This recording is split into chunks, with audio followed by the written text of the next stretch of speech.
할렐루야, 반갑습니다. 오늘 말씀 제목은 새하늘과 새 땅을 상속받는 자입니다. 우리는 계속해서 요한계시록 말씀을 나누고 있습니다. 이때까지 살펴보았던 요한계시록의 전체적인 구조를 복습하면 이렇습니다. 서론격인 1장에서 5장에서는 이 책의 목적과 지상교회를 대표하는 7교회를 향한 편지가 나옵니다. 그리고 천상교회에서 이루어지는 완전한 예배가 기록되어 있습니다. 우리가 1장과 2장과 5장을 설교 말씀을 통하여서 나누었습니다. 본론격인 6장에서 16장에는 세 종류의 재앙과 새 삽입장이 등장합니다. 새 종류의 재앙은 세상의 심판을 묘사하였고, 재앙 중 삽입된 새 삽입장은 교회 공동체의 안정과 사명에 대해서 말합니다. 우리가 10장 말씀을 설교로 나누었습니다. 그리고 결론격인 17장에서 22장은 결론적으로 악한 세력들은 최종 심판을 받고 교회 공동체가 최종적으로 승리하며 새하늘과 새 땅에 대한 묘사가 드러납니다. 우리가 19장을 설교로 나누었습니다. 이 요한계시록은 강력한 현재성을 가지고 있는 예언의 말씀입니다. 박해받고 고난받고 있는 초대교회 성도들로 하여금 과거의 사건, 십자가의 구속, 예수님께서 이미 우리를 구속하셨다라는 과거의 사건과 미래의 사건, 주님께서 반드시 다시 오셔서 세상을 심판하시고 우리를 영화롭게 하실 것이라는 이 미래의 복음을 계시함으로써 현재의 환난을 소망을 가지고 견디고 인내하도록 우리에게 촉구하는 것입니다. 그리고 그러한 자에게 복이 있다라고 요한계시록의 처음과 끝에서 기록하고 있습니다. 이제 우리는 요한계시록 끝부분에 왔습니다. 오늘 본문 말씀 요한계시록 21장 1절에서 8절은 새하늘과 새 땅에 대한 묘사입니다. 오늘 말씀 제목은 새하늘과 새 땅을 상속받는 자입니다. 우리가 특별히 오늘 말씀을 통하여서 누가 새하늘과 새 땅을 상속받는 자인가, 그리고 새하늘과 새 땅을 상속받은 자는 어떻게 이 땅을 살아가는가를 말씀을 통해 나누고자 합니다. 사랑하는 리조 청년 여러분, 오늘 말씀을 통하여서 새하늘과 새 땅을 상속받은 자로서 구원의 감격 위에서 복음을 위하여 살아가는 리조 청년 한 사람 한 사람 되기를 주님의 이름으로 축복합니다. 아멘. 오늘 말씀 첫 번째입니다. 첫 번째로는 어린 양의 피로 이기는 자가 새하늘과 새 땅을 상속받습니다. 누가 새하늘과 새 땅을 상속받을까요? 바로 이기는 자입니다. 그런데 무엇으로 이기는 자가 상속받게 될까요? 어린 양의 피로 이기는 자가 새하늘과 새 땅을 상속받게 됩니다. 먼저 오늘 말씀 본문을 통하여서 새하늘과 새 땅이 어떤 곳인지 나누길 원합니다. 1절과 2절입니다. 또 내가 새하늘과 새 땅을 보니 처음 하늘과 처음 땅이 없어졌고 바다도 다시 있지 않더라. 또 내가 보매 거룩한 성 새 예루살렘이 하나님께로부터 하늘에서 내려오니 그 준비한 것이 신부가 남편을 위하여 단장한 것 같더라. 아멘. 오늘 말씀 본문에서 사도 요한은 새하늘과 새 땅을 보고 있습니다. 그 모습에 대한 묘사는 이렇습니다. 1절입니다. 처음 하늘과 처음 땅이 없어졌고 라고 이야기합니다. 이 의미는 주님께서 다시 오실 때에 주님께서 지으신 처음 하늘과 처음 땅을 없애시고 새 하늘과 새 땅을 재창조하신다라는 의미는 아닙니다. 오히려 기존에 있는 하늘과 땅을 갱신시키심으로 새 하늘과 새 땅을 만드신다라는 것입니다. 계속해서 말씀을 보겠습니다. 1절입니다. 바다도 다시 있지 않더라. 아멘. 성경에서 나오는 바다는 악을 상징합니다. 세상의 방식과 기준, 문화, 어떤 악의 세력이 나오는 것을 바다라고 이야기합니다.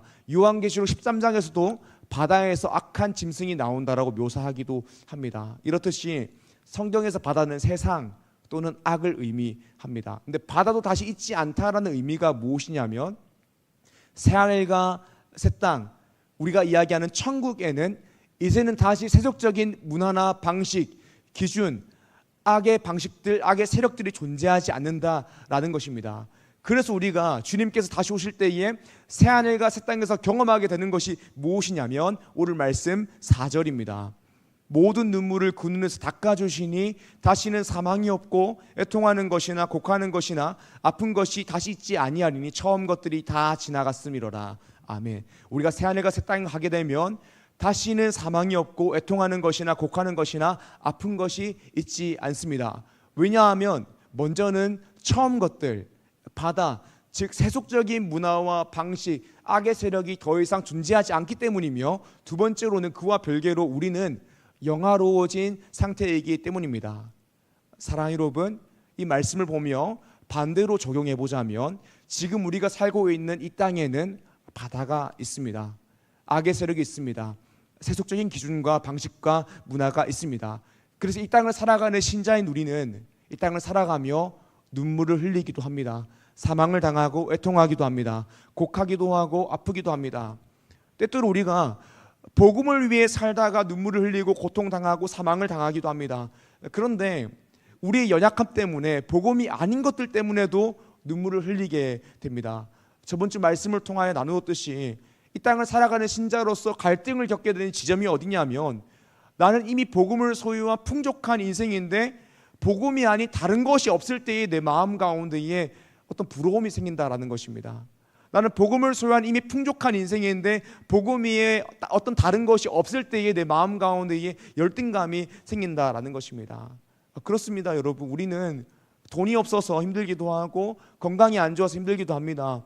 취업이 안 돼서 힘들기도 하고, 결혼을 못해서 힘들기도 하고, 외모가 부족하여서 스펙이 좋지 않아서 힘들기도 합니다. 이것이 바다입니다. 세속적인 방식과 기준과 문화가 이 땅 가운데에 존재하고 우리가 그 영향을 받고 있으므로 고통당하고 있는 것입니다. 사랑하는 여러분, 이 땅을 살아가는 우리는 여전히 연약합니다. 그리고 이 땅에는 바다가 존재합니다. 세속적인 문화와 방식, 기준, 악의 세력들이 존재합니다. 그래서 우리는 말씀대로 살아가다가 환난을 당하기도 하고, 또는 이 세상적인 방식과 기준이 부러워서 유혹을 받고 시험 당하기도 합니다. 그런데 말씀 2절을 보게 되면 또 내가 봄에 거룩한 성 새 예루살렘, 거룩한 성 새 예루살렘이 나오게 됩니다.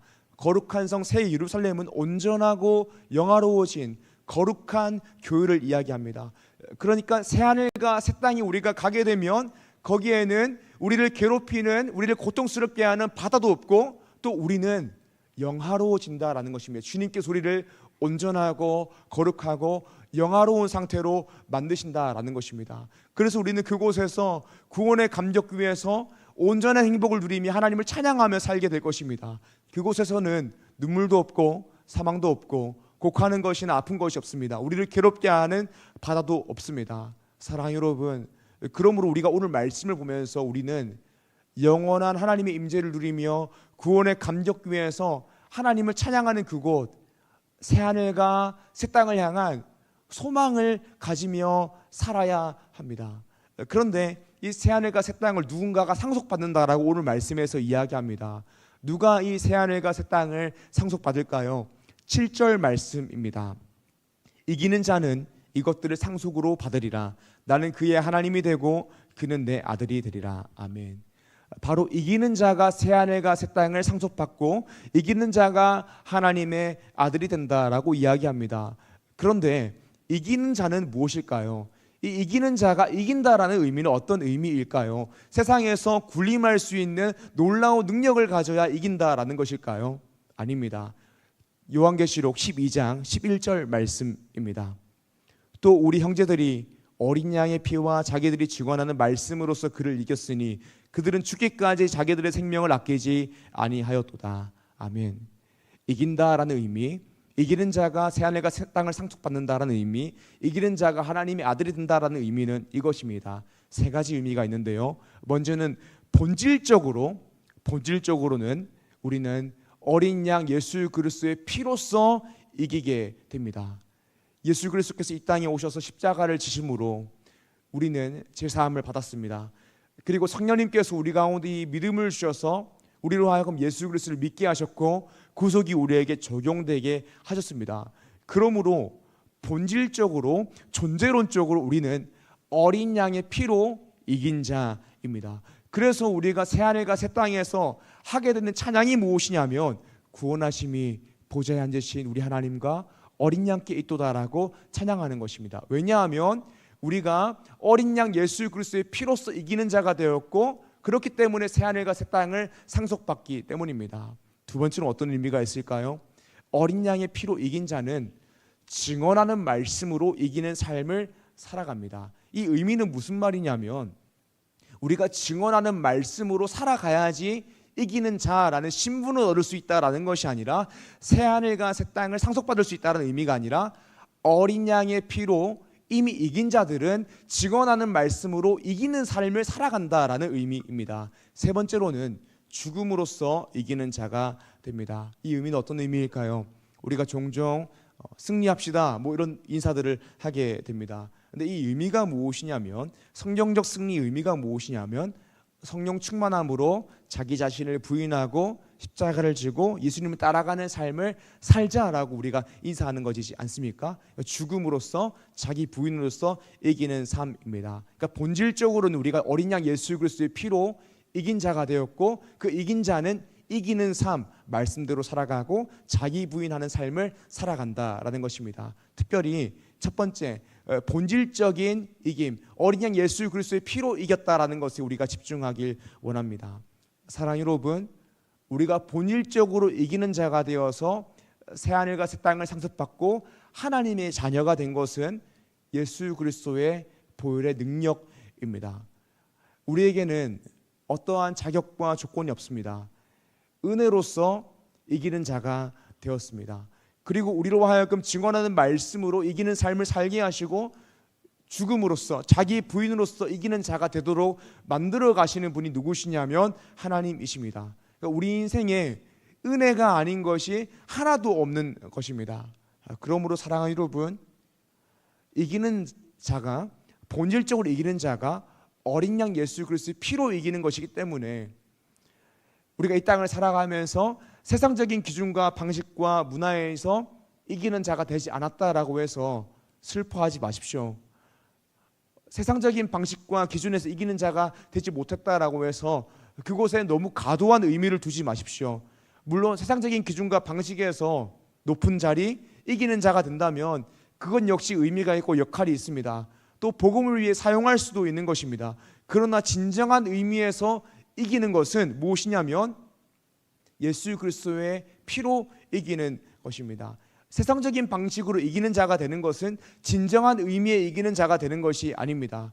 세상적인 방식과 기준은 주님께서 다시 오실 때에 반드시 사라지게 될 것입니다.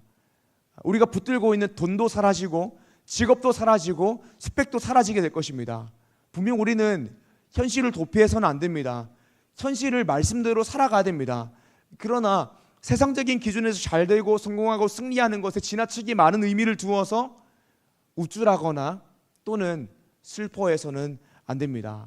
사랑하는 여러분, 우리는 어린 양 예수 그리스도의 피로 이미 승리하여서 하나님의 자녀가 되었고 새하늘과 새 땅을 상속받은 존재라는 사실을 알아야 됩니다. 그러므로 우리의 인생이 구원의 감격 위에 서서 하나님을 찬양하는 인생이 되어야 됩니다. 복음을 위하여 살아가야 됩니다. 이것이 오늘 말씀 첫 번째입니다. 첫 번째, 어린 양의 피로 이기는 자가 새하늘과 새 땅을 상속받습니다. 오늘 말씀 두 번째입니다. 두 번째로는 새하늘과 새 땅을 상속받은 자는 하나님께 대하여 목마른 자가 됩니다. 아멘. 어린 양의 피로 이기는 자가 되었다, 하나님의 아들이 되었고 새하늘과 새 땅을 상속받는 존재가 되었다라는 것은 사실 신분과 관련된 것입니다. 그리고 그 신분을 얻은 데에는 우리 안에 어떤 자격과 조건이 있어서 얻은 것이 아니라 온전히 하나님의 은혜로 말미암아서 우리가 하나님의 자녀가 된 것입니다. 새하늘과 새 땅을 상속받는 것입니다. 그런데 오늘 말씀 두 번째로는 신분이 아니라 오히려 신분에 의한 수준에 관한 내용입니다. 하나님의 자녀는 하나님 자녀답게 살아가야 된다라는 내용입니다. 새하늘과 새 땅을 상속받은 자는 하나님께 대하여 목마른 자가 되어야 된다라는 것입니다. 신분이 변화되면 수준도 신분에 맞추어 변화되어야 된다라는 이야기입니다. 오늘 말씀 본문 6절과 7절입니다. 또 내게 말씀하시되 이루었도다. 나는 알파와 오메가요 처음과 마지막이라. 내가 생명수 샘물을 목마른 자에게 값없이 주리니 이기는 자는 이것을 상속으로 받으리라. 나는 그의 하나님이 되고 그는 내 아들이 되리라. 아멘. 어린 양 예수 그리스도의 피로 이기는 자가 되어서 하나님의 아들이 되었고 새하늘과 새 땅을 상속받은 자는 목마른 자가 됩니다. 이것은 필연적인 것입니다. 그리고 이 목마른 자는 이 목마름 때문에 주님께서 목마른 자에게 생명수 샘물을 값없이 주십니다. 그런데 이 목마른 자의 의미는 무엇일까요? 갈증을 가진 것이죠. 그리고 갈증을 가진 사람은 갈급함을 가지게 됩니다. 사랑하는 여러분, 사람이 밥을 굶고는 한 달도 넘게 살 수 있다라고 이야기합니다. 물론 저는 한 달을 넘게 굶어보지 않았습니다. 그러나 사람이 물을 마시지 않고서는 일주일을 넘게 살 수 없다라고 이야기합니다. 그러니까 배고픔을 가진 사람이 가지고 있는 갈급함보다 갈증을 가진 사람의 갈급함은 이루 말할 수가 없는 것입니다. 시편 기자는 하나님을 찾는 마음을 갈증에 빗대어 이렇게 표현하기도 했습니다. 시편 42편 1절에서 5절의 말씀입니다. 하나님이여, 사슴이 시냇물을 찾기에 갈급함같이 내 영혼이 주를 찾기에 갈급하니이다.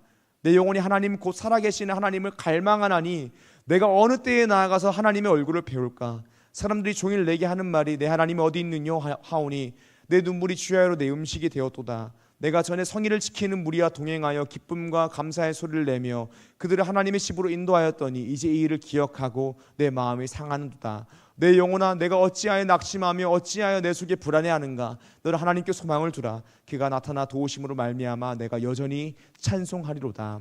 아멘. 그러니까 하나님, 그러니까 어린 양의 피로 이기는 자가 되어서 하나님의 아들이 된 존재, 새하늘과 새 땅을 상속받은 존재는 어떤 수준을 가지게 되냐면 하나님께 대하여 목마름을 가지고 있는, 갈급함을 가지고 있는 수준이 된다라는 것입니다. 예수님을 믿는 신자라면 하나님을 갈급해 한다라는 것입니다. 그리고 주님께서 그러한 자에게 복이 있다라고 말씀하셨습니다. 마태복음 5장 6절 말씀입니다. 의에 줄이고 목마른 자는 복이 있나니 그들이 배부를 것이미요. 아멘. 사랑하는 여러분, 우리의 신분이 하나님의 자녀가 되었으면 우리의 수준이 하나님의 자녀답게 사는 것이 되어야 됩니다. 새하늘과 새 땅을 상속받은 자는 하나님께 대하여 늘 항상 목마른 상태가 되어야 합니다. 그런데 오늘 우리의 문제가 무엇이냐면 갈급함이 없다라는 것입니다. 신앙에 대하여 갈급함이 없습니다. 우리가 예배 가운데 나올 때에 이 예배를 통하여서 내가 반드시 하나님을 만나고 은혜를 받아야 된다라는 갈급함이 없습니다. 반드시 예배를 통하여서 하나님을 더욱더 알아야 되고 이 예배를 통해서 하나님을 더욱더 사랑해야 된다라는 갈급함이 우리 가운데에 없다라는 것입니다. 또 우리의 문제가 무엇이냐면 하나님께 대하여 갈급함을 가진 인생이 아니라 오히려 다른 곳에 갈급함을 가지는 인생을 살고 있습니다. 그러니까 하나님께 대해서는 별로 갈급함을 가지고 있지 않은데 세상의 것에는 그것을 갈지 못해서 갈증을 느끼고 갈급해하며 살고 있습니다. 제가 사역을 하다 보면 많은 분들을 만나게 되는데 돈을 더 벌기 위해서, 직업을 위해서, 또는 시험에 통과하기 위해서, 학업을 위해서 지금은 제가 집중을 해야 될 때여서, 선택을 해야 될 때여서 공부에 집중하겠습니다, 일에 집중하겠습니다라는 분들을 종종 만나게 됩니다. 그럴 수 있습니다. 그런데 내가 가지고 있는 갈증과 갈급함이 하나님을 향한 것보다 세상을 향하여 더 많이 향하고 있으면 그것은 잘못된 것입니다. 정말 종종 가다가 그런 세상을 향한 갈증 때문에 주일 성수를 포기하는 분들도 있습니다. 사랑하는 여러분, 정말 다른 것은 몰라도 주일 성수는 포기해서는 안 됩니다. 예배를 포기해서는 안 됩니다. 그러면 모든 것이 무너집니다. 인간은 정말 연약한 존재입니다. 공동체와 멀어지고 예배와 멀어지면 금방 타락하게 되어 있습니다. 내 마음 가운데 하나님을 향한 갈증이, 갈급함이 조금이라도 남아 있었는데 공동체와 멀어지고 예배와 멀어지면 그 조금 남아있던 갈급함과 갈증도 사라지는 것을 보게 됩니다. 힘들어서 잠시 쉬겠습니다라는 이야기를 가끔 듣곤 합니다. 근데 힘들어서 주일 예배도 쉬겠습니다라는 이야기 하는 분들이 있습니다. 사랑하는 여러분, 그렇게 예배를 쉬게 되면 하나님을 향하여 조금이라도 남아있던 그 갈증과 갈급함은 정말 사라지게 됩니다. 우리가 예배를 드릴 때에 하나님을 향한 갈증과 갈급함이 더 커지게 되고 주님께서 예배를 통하여 우리 가운데에 은혜의 샘물을 풍성하게 부어주십니다. 사랑하는 여러분, 예배, 하나님, 그것이 아니라 세상의 갈급함과 갈증을 가지게 된다면 그 인생은 끊임없이 불행하고 불안하게 될 것입니다. 사랑하는 여러분, 예배를 사모하십시오. 하나님께 대하여 타는 듯한 갈증을 가지고 갈급함을 가지고 예배 가운데에 나오시고 찬양하시고 말씀을 들으십시오. 예배 시간을 준수하십시오. 그때 주님께서 우리 가운데에 풍성한 은혜를 주십니다. 또 우리의 문제가 무엇이냐면 이런 분들이 있습니다. 하나님께 대하여 갈급함을 가지고 있습니다. 갈증을 가지고 있습니다. 그래서 예배의 자리 가운데 나왔습니다. 하지만 말씀 위에 서지 않는 분들이 있습니다. 예배의 어떤 분위기를 통하여서 내가 어떤 특정 감정만을 느끼기를 원하는 분들이 있습니다. 말씀 위에 서고 말씀을 듣고 배우고 말씀대로 살아내는 것에 대해서는 별로 관심이 없는 분들이 있습니다. 그것 역시 문제입니다. 우리는 분명 더 좋은 예배를 위해서 연습도 하고 세팅도 해야 되고 고민도 해야 됩니다. 음향도 중요하고 음악도 중요하고 조명도 중요하고 큐시트도 중요합니다. 여러 가지가 다 중요합니다. 그리고 그것들이 잘 준비되면 실제로 예배에 도움이 되기도 합니다. 하지만 가장 중요한 것은 하나님의 말씀입니다. 우리는 말씀 위에 서야 됩니다. 우리가 하나님을 향하여 가지고 있는 갈증은 궁극적으로 말씀을 통하여 해결돼야 됩니다. 그리고 하나님을 향한 갈증, 갈급함으로 시작된 기도와 찬양은 말씀으로부터 시작하거나 또는 말씀으로 끝나거나 말씀과 연결되어 있어야 됩니다. 사랑 여러분, 감정에 휘둘리는 신앙생활 하지 마십시오. 감정을 등한시하는 것이 아닙니다. 그런데 신앙이 감정 위에 서게 되면 무너지게 됩니다. 신앙은 말씀 위에 서야 하는 것입니다. 그리고 우리가 말씀 위에 서서 신앙생활할 때에 올바른 감정을 느끼게 됩니다. 느껴야 되는 감정을 느끼게 됩니다. 말씀 없이 감정으로 신앙생활을 하고 있다면 그때 느끼는 감정은 잘못된 감정일 가능성이 있습니다. 말씀 위에 설 때에 올바른 감정을 느끼게 됩니다. 찬양팀과 미디어팀, 임리더 모두 말씀을 읽고 듣고 묵상해야 됩니다. 모든 신자는 말씀을 듣고 읽고 묵상해야 됩니다. 그렇지 않고서는 제대로 신앙생활 할 수 없습니다. 늘 감정에 휘둘러서 은혜 받았다, 또 감정이 느껴지지 않을 때는 내가 버림받은 자식인가, 이렇게 되면 정말 그게 내가 복음이 되는 것입니다. 내 마음대로 하나님을 평가하고 신앙을 평가하게 되면 무너지게 됩니다. 우리는 말씀에 대한 갈급함을 가지고 말씀을 읽고 듣고 묵상해야 됩니다. 그때 주님께서 은혜를 부어 주십니다. 요한계시록 22장 17절 말씀입니다. 성령과 신부가 말씀하시기를 오라 하시는도다. 듣는 자도 오라 할 것이요 목마른 자도 올 것이요 또 원하는 자는 값없이 생명수를 받으라 하시더라. 아멘. 사랑하는 여러분, 신앙생활이라는 것은 늘 하나님을 바라보며 하나님께서 주시는 은혜를 먹으며 마시며 살아가는 것입니다. 주님께서 목마른 자에게 생명수를 값없이 주신다라고 말씀하셨습니다. 그것은 새하늘과 새 땅에서 이루어지는 일이지만 그뿐 아니라 오늘 이 땅을 살아가는 신자인 우리에게도 일어나는 일입니다. 우리도 이 땅에서 하나님을 향하여 목마름을 가지고 나아갈 때에 주님께서 은혜의 샘물을 풍성하게 부어 주십니다. 사랑하는 여러분, 그러므로 우리는 하나님께 대하여 타는 듯한 갈증과 갈급함을 가지고 나아가야 됩니다. 예배를 제대로 드리고 말씀을 듣고 읽고 묵상해야 됩니다. 그때 주님께서 우리 가운데에 풍성한 은혜를 부어줄 줄 믿습니다. 아멘. 오늘 말씀 세 번째입니다. 세 번째로는 새하늘과 새 땅의 소망을 가진 자는 복음을 전할 수밖에 없다라는 것입니다. 이건 역시 신분에 의한 수준에 대한 내용입니다. 요한계시록 21장 1절에서 8절을 함께 한 절씩 교독하여 읽어보길 원합니다.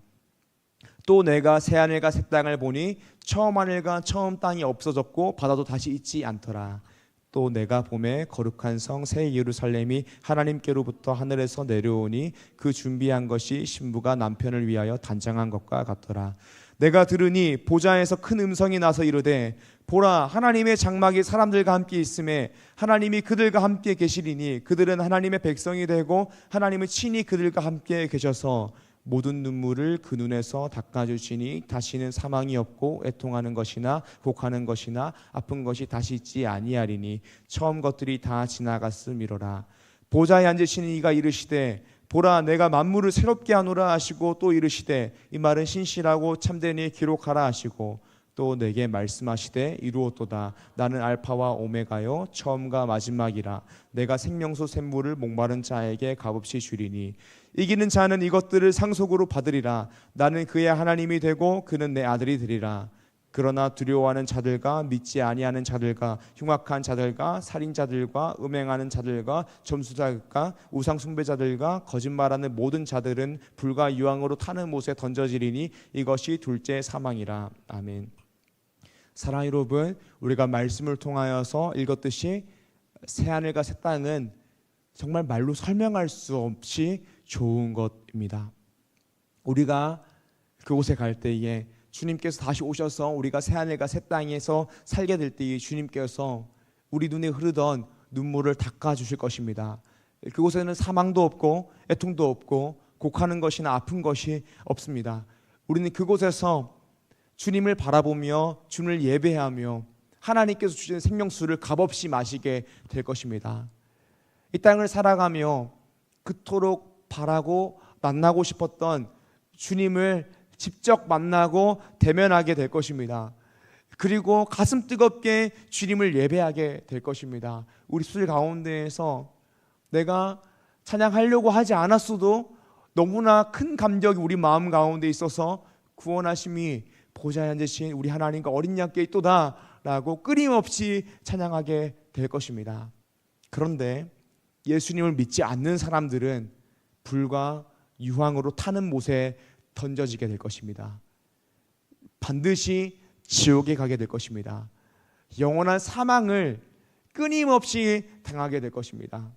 사랑하는 여러분, 요한계시록 말씀이 전해질 때에 그 말씀을 듣는 당대 초대교회 성도들은 이 말씀을 들으면서 환난을 이길 수 있는 소망을 가지게 되었습니다. 왜냐하면 주님께서 세상을 심판하시고 다시 오심으로 또 우리를 영화롭게 하실 것이다. 새하늘과 새 땅에 대한 소망 때문에 환난을 견딜 수 있었습니다. 하지만 이 말씀을 듣던 성도들은 거기서 멈추지 않았습니다. 나에게 참된 소망이 있기 때문에 복음을 전하는 삶을 살게 되었습니다. 요한계시록 우리가 촉구하는 것은 소망으로서 이 현실을 견디고 인내하는 것입니다. 그런데 여기서 멈추는 것이 아니라 더 나아가서 복음을 전하는 것입니다. 사랑하는 여러분, 우리에게 정말 새하늘과 새 땅이 좋은 것이라는 확신이 있으면, 또 우리가 새하늘과 새 땅을 가게 될 것이라는 소망이 있으면, 우리는 우리의 가족과 친구와 삶의 영역에서 만나는 모든 사람에게 반드시 복음을 전해야 됩니다. 예수님을 믿지 않으면 영원한 사망을 당하게 될 것입니다. 불과 유황으로 타는 못에 들어가게 될 것입니다. 지옥은 장난이 아닙니다. 실제합니다. 그리고 예수님을 믿지 않으면 그들은 거기서 영원히 죽게 될 것입니다. 사랑하는 여러분, 우리 마음 가운데 이 긴박한 마음을 가져야 됩니다. 정말 내 마음 가운데 새하늘과 새 땅을 향한 소망이 있다면 이 말씀을 보면서 감격하는 것을 넘어서 내 친구들, 우리 가족들, 내 삶의 영역에서 만나는 모든 사람들 복음을 들어야 된다라는 확신을 가지고 복음을 위하여서 일해야 됩니다. 종말론적인 신앙이 무엇입니까? 말씀을 보며 이 땅을 살아가며 환난을 견디며 아멘 주 예수여 어서 오시옵소서라고 고백하는 것입니다. 근데 거기서 멈추는 것이 아니라 그 소망을 가지고 신자로서 마땅히 복음을 전하며 살아가는 것입니다. 우리가 내일 주님께서 오신다라고 하면 오늘 뭐 해야겠습니까? 복음을 전해야 합니다. 오늘 내가 복음을 전할 때 누군가 욕한다라고 해도, 누군가 날 때린다라고 해도 복음을 전해야 됩니다. 그것이 신자가 마땅히 해야 할 일입니다. 사랑하는 유주청 여러분, 이제 곧 개강입니다. 그리고 우리는 일정에 맞추어서 행복한 사람들의 축제를 준비하게 됩니다. 행복한 사람들의 축제는 우리의 삶의 영역에서 만나는 모든 사람들을 초청하여서 복음을 전하는 날입니다. 이 사역은 정말 중요한 사역입니다. 왜냐하면 한 영혼이 천하보다 귀하기 때문입니다. 가성비가 나오지 않아도 해야 하는 사역입니다. 사랑하는 여러분, 우리 가운데에 새하늘과 새 땅에 대한 소망이 있다면 우리는 복음을 들고 살아야 됩니다. 복음을 위해 살아야 됩니다. 그리고 우리가 복음을 위하여 살아갈 때에 주님께서 우리로 하여금 복음으로 인한 감격이 더욱더 커지게 하십니다. 왜냐하면 사명을 감당할 때에 그 사명을 감당하는 행위 자체가 우리의 정체성을 선명하게 만들기 때문입니다. 이것은 주님의 명령입니다. 마태복음 28장 19절에서 20절의 말씀입니다. 함께 읽기 원합니다. 준비 시작. 그러므로 너희는 가서 모든 민족을 제자로 삼아 아버지와 아들과 성령의 이름으로 세례를 베풀고 내가 너에게 분부한 모든 것을 가르쳐 지키게 하라. 볼지어다 내가 세상 끝날까지 너희와 항상 함께 있으리라 하시니라. 아멘. 사랑하는 주신 여러분, 우리에게는 자격과 조건이 없지만 하나님의 은혜로 예수 그리스도의 보혈의 능력으로 우리가 이기는 자가 되었고 하나님의 자녀가 되어서 새하늘과 새 땅을 상속받았다는 사실에 감격하고 하나님께 대하여 늘 목마른 자가 되어 은혜를 갈망하는 자가 되고 진정 새하늘과 새 땅에 대한 소망을 가짐으로 복음을 위해 살아가는, 그러므로 주님께 참 잘하였다라고 칭찬받는 리조청의 한 사람 한 사람 되기를 주님 이름으로 축복합니다. 아멘. 이 시간 말씀 기억하시면서 함께 찬양하고 기도하길 원합니다.